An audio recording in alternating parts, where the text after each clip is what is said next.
Welcome student. हम quantum statistics पढ़ रहे थे। लास्ट लेक्चर में हमने फर्मी डिराक स्टैटिस्टिक पढ़ा था। आज के लेक्चर में हम पढ़ेंगे बोज-आइंस्टाइन स्टैटिस्टिक्स। बोज-आइंस्टाइन स्टैटिस्टिक दो साइंटिस्ट आइंस्टाइन और बोज ने डेवलप किया है। बोज-आइंस्टाइन स्टैटिस्टिक जो है ये इनडिस्टिंग्विशेबल पार्टिकल्स पे अप्लाई होता है।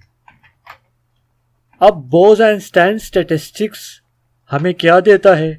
It gives the distribution of particles whose spin are 0, h cut, 2h cut, 3h cut and so on. तो बोज-आइंस्टाइन हमें तमाम उन पार्टिकल की डिस्ट्रीब्यूशन देता है जिनके spins integral multiple of h cut हो, और इस किस्म के पार्टिकल्स को हम बोजान्स कहते हैं। अब स्टूडेंट यहाँ पे हम बोजान्स की कुछ प्रॉपर्टी डिस्कस करेंगे। तो बोजान की पहली प्रॉपर्टी ये है कि बोजान के स्पिन जो है वो 0, h cut, 2h cut, 3h cut और इसी तरह 4h cut and so on इस तरह होंगे। दूसरी इसकी प्रॉपर्टी ये है कि बोजान do not obey Pauli exclusion principle. It means that any number of particle can occupy a single particle quantum states. Boson जो है वो पाली एक्सक्लूजन प्रिंसिपल को ओबे नहीं करेंगे। तो इसका मतलब ये है कि एक सिंगल पार्टिकल स्टेट में किसी भी नंबर के पार्टिकल रह सकते हैं, एनी नंबर ऑफ पार्टिकल्स। अब तीसरी और इम्पॉर्टेंट प्रॉपर्टी जो है वो है wave function is symmetric for bosons. Bosons की जो वेव फंक्शन है वो सिमेट्रिक है। सिमेट्रिक का क्या मतलब? अगर हम यहाँ पे दो पार्टिकल के लिए एक वेव फंक्शन ले लें जिसकी पोजीशन x1 और x2 हो, ठीक है। अब अगर हम इसकी आपस में पोजीशन इंटरचेंज कर लें, x की जगह x2 को ले आए और x2 की जगह x1 को ले आए, तो हमारे पास इस तरह आ जाएगा। अब अगर जो न्यू वेव फंक्शन है वो ओरिजिनल वेव फंक्शन के बराबर हो, यहाँ पे कोई माइनस साइन ना हो, तो हम इस किस्म के वेव फंक्शन को सिमेट्रिक वेव फंक्शन कहेंगे। अब स्टूडेंट यहाँ पे बोजान्स की एग्जांपल कौन सी है? तो alpha particles, photon, pi mesons और phonons, these are all the example of बोजान्स।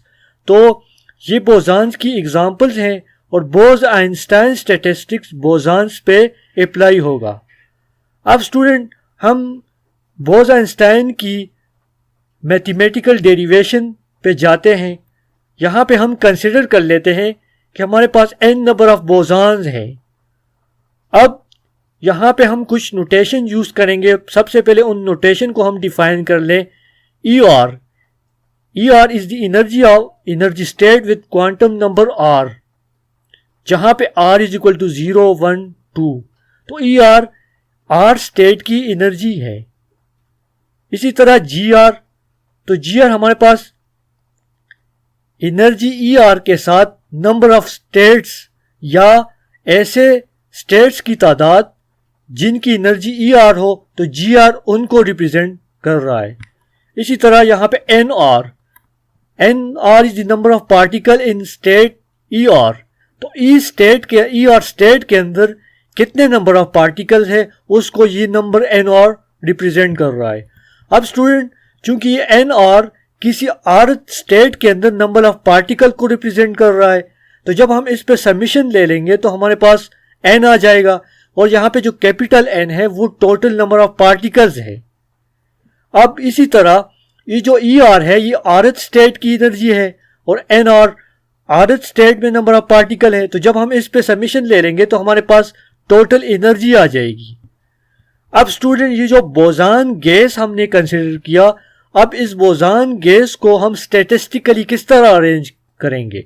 Means कि जब हमने एक क्वाइन की एक एग्जांपल अगर हम ले रहे तो एक क्वाइन को हम दो तरीकों से अरेंज कर सकते हैं, या हेड से अरेंज कर सकते हैं या टेल से अरेंज कर सकते हैं। या अगर दो क्वाइंस हो तो उनकी पॉसिबल अरेंजमेंट कितनी हो सकती है?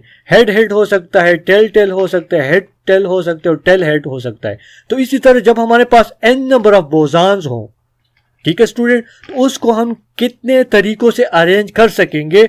तो उसको हम इस फार्मूले से अरेंज करेंगे। यहाँ पे ये जो नोटेशन है ये मैंने ऑलरेडी आपको डिफाइन कर दिया, ठीक है स्टूडेंट। अब ये समेशन ओवर आर है। अब इसका हम लॉग ले लेते हैं, नेचुरल लॉग ले लेते हैं, तो हमारे पास ये आ जाएगा। यहाँ पे हमने लॉग की प्रॉपर्टी यूज कर दी। अब स्टूडेंट यहाँ पे हम स्टेडलिंग अप्रोक्सीमेशन यूज करते हैं। तो यहाँ पे स्टेडलिंग अप्रोक्सीमेशन है, तो इस यहाँ पे हम हर एक टर्म पे स्टेडलिंग अप्रोक्सीमेशन यूज अप्लाई कर देंगे। तो जब हम हर एक टर्म पे स्टेडलिंग अप्रोक्सीमेशन अप्लाई कर देंगे तो हमारे पास ये चीज इस तरह आ जाएगी। अब स्टूडेंट यहाँ पे देख लें, यहाँ पे -GR है तो यहाँ पे +GR है, तो ये दोनों एक दूसरे को कैंसिल कर देंगे। इसी तरह +NR, यहाँ पे ये +NR है तो ये एक दूसरे को कैंसिल कर देंगे। इसी तरह यहाँ पे -1 है और यहाँ पे ये +1 है, तो ये एक दूसरे को क्या कर लेंगे, ये एक दूसरे को कैंसिल कर लेंगे। तो जब ये एक दूसरे को कैंसिल कर लेंगे तो जो चीज़ कैंसिल होती है वो हम कैंसिल कर देंगे और रिमेनिंग जो टर्म्स है उसको हम इस तरह की फॉर्म में लिख लेंगे। अब स्टूडेंट ये जो इक्वेशन हमारे पास आई, अब हम इसका डिफरेंशियल ले लेते हैं या डेरिवेटिव ले लेते हैं। तो जब हम इसका डिफरेंशियल ले लेंगे तो हमारे पास ये चीज़ आ गई। तो यहाँ पे चूंकि लॉग है तो लॉग पे जब डिफरेंशियल अप्लाई होगा तो वो फंक्शन नीचे आ जाएगा और फिर उस फंक्शन पे दोबारा डेरिवेटिव लगेगा। तो इस तरह हमने इस हर टर्म पे यहाँ पे डिफरेंशियल अप्लाई की और हम इस स्टेप्स तक आ गए। स्टूडेंट यहाँ पे NR जो है ये rth स्टेट के अंदर नंबर ऑफ पार्टिकल है। जब हम इस पे समेशन अप्लाई करेंगे तो हमारे पास total number of particle n आ जाएगा। क्योंकि n हमारे पास एक कांस्टेंट क्वांटिटी है, मींस कि total number of particle fixed है। उस सिस्टम के अंदर पार्टिकल वेरी नहीं करते। तो जब इस पर डेरिवेटिव अप्लाई करेंगे तो ये हमारे पास क्या आ जाएगा, 0। ये हमारे पास 0 आ जाएगा। तो इस तरह यहाँ पे कुछ टर्म 0 होंगी, मींस कि अगर आप लोग यहाँ देख ले तो ये term DGR plus into DNR ये हमारे पास क्या हो जाएगी, ये टर्म हमारे पास 0 हो जाएगी। तो जो 0 हो जाएगी उसको हम 0 कर देंगे और जो रिमेनिंग टर्म है उसको हम इस फॉर्म में लिख लेंगे। अब स्टूडेंट यहाँ पे भी देख लें, GR जो है ये डीजेनरेसी को शो करता है, या जिस तरह हमने इसको शुरू में डिफाइन किया। तो जब इस पे हम डेरिवेटिव लेंगे तो भी हमारे पास 0 आ जाएगा। और इसी तरह यहाँ पे 1 भी एक कांस्टेंट क्वांटिटी है, तो जब इस पर डेरिवेटिव लगेगा तो ये भी हमारे पास क्या आ जाएगा, 0। तो स्टूडेंट यहाँ पे हम जो 0 होते हैं उनको 0 कर देंगे और बाकी जो रिमेनिंग फैक्टर है वो हमारे पास ये आ जाएगी। अब स्टूडेंट हम अगर इस इक्वेशन के अंदर मैक्सिमा कंसिडर कर लें कि हमारे पास मैक्सिमम पॉसिबल वेज कितने हैं, तो उसके लिए हम इस इक्वेशन के लेफ्ट हैंड साइड को 0 पुट करेंगे, क्योंकि हमारे पास मैक्सिमा तब आता है जब हम किसी फंक्शन के डेरिवेटिव को 0 के बराबर कर देते हैं, तो हमारे पास उस फंक्शन की मैक्सिमम वैल्यू आ जाती है। तो यहाँ पे हमने इसको 0 कर दिया। तो जब 0 कर दिया तो हमारे पास ये इक्वेशन आ गई। इसको हम इक्वेशन 1 का नाम दे देते हैं। अब स्टूडेंट यहाँ पे -1 था, लेकिन यहाँ पे मैंने उस -1 को इग्नोर किया, इसलिए कि हम maximum possible number of ways लेते हैं। तो इसलिए यहाँ पे जो -1 है तो इसको हम इग्नोर कर देंगे। अब स्टूडेंट इसको हमने इक्वेशन 1 का नाम दिया। अब चूंकि ये n और समेशन ओवर n और ये n के बराबर है, तो जब हम इस n और पे डेरिवेटिव लगा लेंगे तो ये 0 के बराबर आ जाएगा। इसी तरह ये समेशन ओवर E और n और ये टोटल एनर्जी के बराबर है, और टोटल एनर्जी भी एक फिक्स क्वांटिटी है। तो जब हम इस पे डेरिवेटिव लगाएंगे तो ये भी हमारे पास 0 आ जाएगा। इसको हम इक्वेशन A और इसको हम इक्वेशन B का नाम लेते हैं। अब हम इक्वेशन A और इक्वेशन B को लैग्रेंज मल्टीप्लायर से अल्फा और बीटा से मल्टीप्लाई कर लेते हैं। यहाँ पे अल्फा और बीटा को हम लैग्रेंज मल्टीप्लायर कहते हैं और इसकी फिजिकल सिग्निफिकेंस है जो कि मैं बाद में बताऊंगा। तो जब हम इसको मल्टीप्लाई कर देते हैं तो माइनस अल्फा ये दो इक्वेशन, इसको हम C और D का नाम दे देते हैं। अब चूंकि ये इक्वेशन इनकी वैल्यू 0 के बराबर है, तो जब हम इन दोनों जीरोस को इक्वेशन 1 के अंदर ऐड करेंगे तो इक्वेशन पर ओवरऑल कोई इफेक्ट नहीं पड़ेगा, क्योंकि ये दोनों 0 के बराबर है। So adding equation C and D into equation 1। तो जब हम ये इनमें पुट कर देंगे तो हमारे पास ये चीज़ आ जाएगी। उस अब ऊपर वाली इक्वेशन से हम समेशन आर और डी एन आर ये हम कॉमन ले लेते हैं, तो हमारे पास अंदर ब्रैकेट में ये रह जाएगा। अब स्टूडेंट यहाँ हम इसकी वैल्यूज़ को 0 के बराबर पुट कर देते हैं तो हमारे पास ये चीज़ आ जाएगी। अब स्टूडेंट यहाँ पे हमने दो लॉग्स को हमने यहाँ पे कंबाइन किया तो हमारे पास ये चीज़ आ गई। ये लॉग की प्रॉपर्टी है।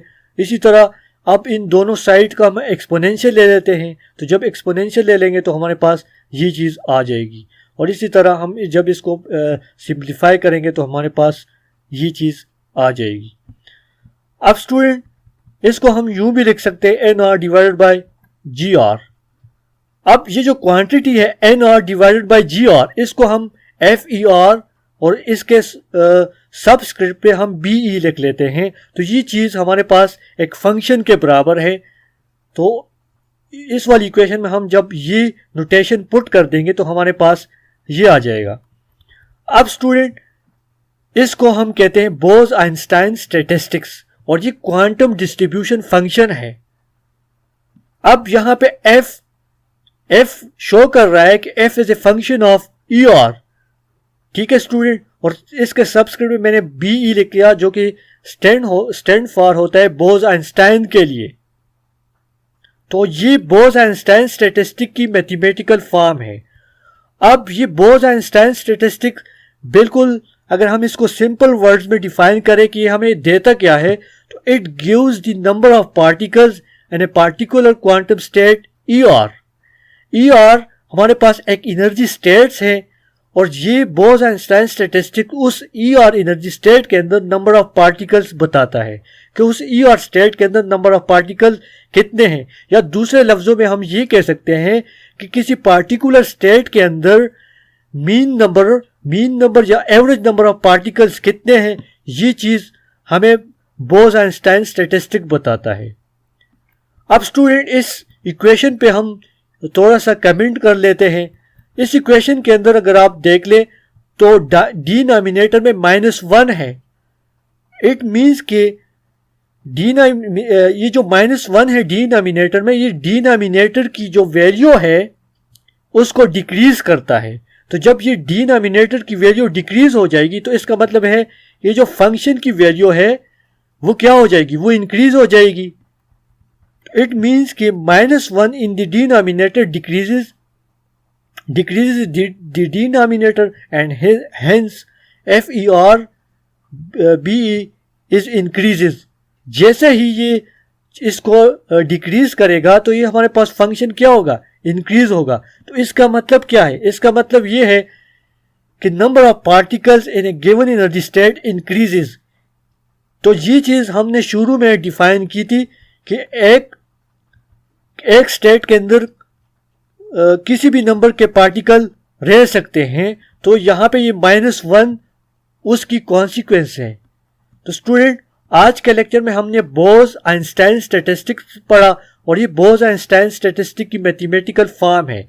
यहाँ पे स्टूडेंट अल्फा और बीटा हमारे पास, इसको हमने लॉन्ग रेंज मल्टीप्लायर कहा था। यहाँ पे बीटा जो है, बीटा की डायमेंशन एनर्जी के हैं, बल्कि दोनों अल्फा और बीटा की डायमेंशन एनर्जी के हैं। तो इसको हम आगे नेक्स्ट लेक्चर में हम अल्फा और बीटा को देखेंगे कि ये कौन सी क्वांटिटीज़ है और ये इसकी फिजिकल सिग्निफिकेंस क्या है। तो इसके आज के लेक्चर में इतना ही और अगले लेक्चर में हम किसी नए वीडियो के साथ आएंगे। Thank you.